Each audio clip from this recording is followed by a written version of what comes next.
Good morning. Hello, you beautiful humans. How are you? It is Tiger Tuesday. I'm feeling fizzy this morning. How are you? How was your bank holiday weekend? I would love to know. If you're new to my space, hi, or welcome aboard and welcome to the tribe. In this space, we talk about values and spirituality and mental health and emotional well-being and joy and how you can bring these things into your parenting, and more importantly, how you can use these things to help you raise wholehearted children. So if you're on, please come and say hi. If you're watching this back on a replay, please give me a hashtag replay and get involved, because it is really nice to have a little bit of a conversation. So today I want to talk a little bit about the reflections and things that have been coming up for me since yesterday. So as many of you, unless you've been hiding under a rock, will probably know that Her Royal Majesty Queen Elizabeth II's funeral was yesterday. And I dipped in and out. I know some people might have watched all of it, but it got me really, really thinking and reflecting on a theme that was constantly being mentioned, and that was service. She was this reference constantly to how she had served, and it really got me starting to think about reflections of how do we serve? How do I serve? How do I serve as a parent? How do I serve in my job? How do I serve in my parenting? And what am I teaching my children by my example? And it really always, I think, comes back to your story. And so the invitation for you to think about today is what I would really love for you to think about is what is connecting the dots in your story, because I genuinely think that your own personal life story, gifts, talents, experiences, I believe that we go through a process. I believe that we go through a journey. And at some point, we are inspired or figuratively tapped on the shoulder, in the words of, is it Teddy Roosevelt, and asked to do a very special thing, something unique to our own gifts and talents and experiences. And what a shame then it is if we reach that moment and find that we are wanting or not able to step into that. And so I was looking back on my own journey, and I remember that when I was about 11 or 12, my parents, we left everything that we know, we moved away, and my mum and dad, they had a dream. Their dream very different to mine. They wanted to start a kennels, and it was quite difficult for me at 12 years old, leaving all of my friends and everything that I knew. I was, wanting to stay with all my mates, as you can imagine. And we moved to where my parents, or my mum, lives now. My father's now passed away. And my mum and dad had the dream of beginning a kennels and starting a business and living into the dream, the thing that they wanted to do, which was to look after and take care and be involved with dogs. And dogs became our life. It was mental. We showed dogs. My dad was an obedience trainer. He was a pat dog tester. We bred dogs. Like, we had 9 setters in the house. Can you even imagine, like, the flob, the mud, the jumping? And they weren't small dogs, they were like big dogs. And so we had all of these dogs, and I didn't really realize the poignancy or anything at the time, really, of my mum and dad giving up everything that they knew and stepping into and deciding to forge a new life for themselves and a new dream. But with hindsight and with reflection, I really found, and I particularly came up for me as I was writing a eulogy, actually, for my father when he passed away. And I remember actually commenting on this, that what a gift it had been to have watched that and not realized the importance of it at the time. But I know that it was those exact actions of watching my parents do that made me realize that when I got to the age of 40, that I could do the same. It was very easy. I could have very easily stepped into the family business, taken over the dog thing, and I could have stepped into a very, not very easy, but like a well-established business. And I made the decision not to do that. Sometimes I question that a little bit, but I made that decision not to do that. And I decided wholeheartedly that I was going to use my own gifts and talents, my interest in music, my interest in spirituality and personal growth, my interest in personal experiences of trauma, to try and bring all that together in order to try and serve. Which brings me back to this. There's 2 points to today's live that I really, really want to share with you, and that I'm really inviting you to think about today.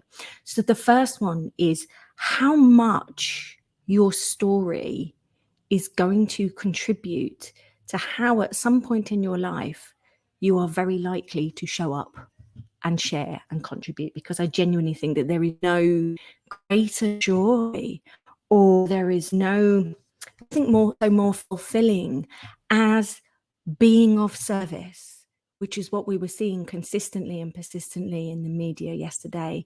The respect, and regardless of your feelings of the royals or the monarchy or the system or whatever it is, I genuinely felt that most people had a huge amount of respect, if not for the institution. Perhaps you do, perhaps you don't. Not my position to say, and I'm not going to share my views the way. However, as a woman, the values and the grace and the strength and the dignity and the courage that as a woman the Queen portrayed, it invited me to reflect on those things. So how could I, first of all, demonstrate to my children how to step into the life of their dreams and how they can be of service? And so today, the reflection or the invitation for you is to start thinking about your journey and what has led you to where you are now. Because I know you have a story, babes. And I know that everybody has pain, sorrow, joy, trauma, all of these experiences that are weaved into your narrative, and how you can take the gifts of those, because, my friends, there is a gift in absolutely everything. How do you take the gifts? How do you find the gold in the experience that you have gone through? And then how can you use that to serve?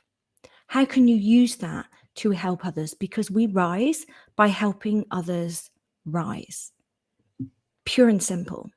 And then the last invitation for you to think about is what you are teaching your children, not by what you're doing, but how you are being.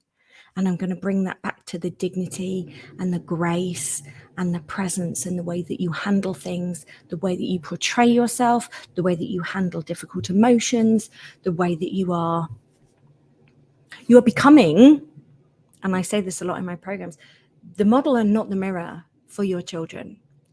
Rather than reflecting back at them, like you getting triggered, the goal is to be able to stand in your values. And I see this as a personal test. Is it fair? Freddie Mercury, we are the champions, my friend, right? He said in that song, he considers it a test in front of the whole human race that he doesn't want to lose. And I really resonate with that. And if this resonates with you, I would love to hear from you. I see not just now my life and my parenting, but now my job as a test that I don't want to lose. Will you make mistakes? Yes, you will. Will you fail big time? Yes. And actually, I really hope that you do in some ways, because that is how we learn the most. There is more gifts in our failures than there ever is in the things that we really, truly achieve. There is so much more gold. And the quicker you are able to dig into that gold and to see the gift in the situation that the experience is bringing, the quicker you are able to be able to shift out of it and move forward and create a better result. But if you get stuck in the turmoil, then it's very difficult to see the gifts. So there's so much in today's life that I could just talk forever about this, but I'm just inviting you to think about, what is the challenge that you are facing? What is the lesson that you need to learn? What is it that you are yet to acknowledge? Because it is quite often our acknowledgement that is going to bring the biggest gifts to ourselves. Just the self-awareness, bringing your self-awareness to any given moment with your children and in your life.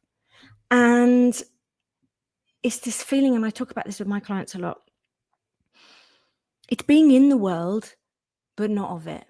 And what I mean by that is being able to see yourself as a player in a movie as opposed to being in the movie. And there's a big difference. It's a real perspective change.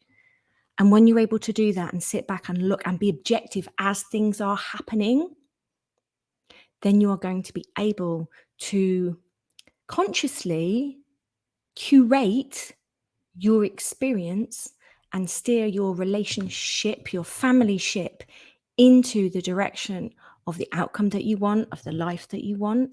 And I just want to finish today's life by just reminding you that you teach your children just by being. They are absorbing so much about what they are capable of, what they can be, who they're going to be, how they should live their lives. And the last question for you today is to think about, what is the legacy that you want to leave for your children? Because I know, and I'm so grateful for my parents and the legacy that they left me, of watching me, being able to watch them build a dream and build a vision and work and create a life on their terms. Sometimes I think it can be so easy for us to think that we have to fix our children, or we need to do something for our children, and we need to act in, when actually I think the focus should always be on ourselves, because we cannot fix or control another. The only person that we can control is ourselves. And the way that is it Glennon Doyle, the biggest burden? I might be misquoting this, so please forgive me. It's something along the lines of, the biggest burden a child can bear is the unlived life of its parents. And I think there's a huge amount of truth in that. Your job is to do you. Your job is to model self-care, happiness, joy, looking after your own needs and yourself. Because in doing so, in creating a life that lights you up, in handling things with grace, ease, dignity, strength, courage, faith, in doing so, the gift and the legacy that you give to your children is that they will absorb that. And that at one day, at some point in their life, when they are ready, as that becomes part of their belief systems, they will step up and do the same. So I'm sending everybody so much love today. I would love to know your biggest takeaway or aha moment, or if there's anything that's resonated with you today, I would love to hear from you. I will be here live next Tuesday talking about wonderful things and gorgeousness. And in the meantime, I send you a very reflective rah, and stay fierce. All the love.